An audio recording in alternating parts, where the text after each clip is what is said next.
বয়স তখন সম্ভবত ২ বছর ছিল।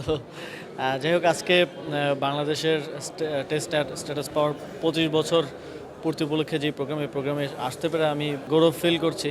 আর যারা সেই ম্যাচ খেলেছিল যে ঐতিহাসিক মুহূর্তে তাদের সাথে আজকে যে একটা গুড এক্সপেরিয়েন্স এবং এটা আসলে আমাদেরকে আমাদের অতীতের মাধ্যমে আসলে রিকানেক্ট করা যায় এবং এর মাধ্যমেই ভবিষ্যতে ভালো করার একটা স্পৃহা এবং কাজ করার স্পৃহাটা মানুষ পায়।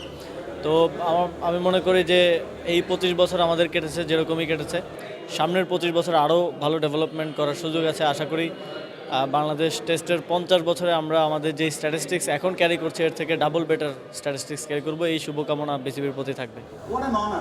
আমি তখন বল বলছিলাম টেস্ট আসলে তেমন একটা বেশি দেখা হয় না, বাট টেস্টে হচ্ছে হাবিবুল বাশার ভাইকে দেখতাম খেলতে, একেবারে ছোটোবেলার কথা তখনকার। আমি যখন ক্লাস 9-10-এ ছিলাম তেজগাঁও পড়াশোনা করতাম, সেখানকার একটা স্কুলে।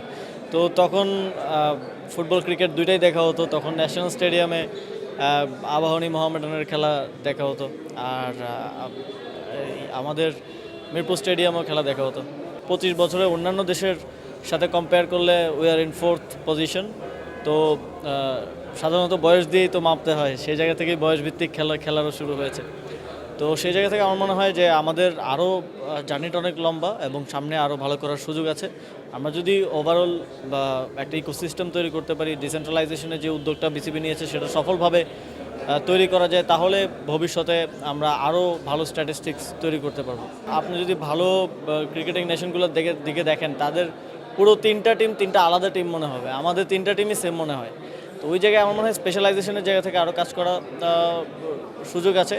অবশ্যই এখন যারা বোর্ডের দায়িত্বে আছেন তারা আরও এক্সপার্ট, তাদের আরও দীর্ঘ ক্রিকেট নিয়ে কাজ করার অভিজ্ঞতা আছে, তারা এই বিষয়গুলো মাথায় রাখবেন এবং সামনের দিকে আরও ভালো করবেন।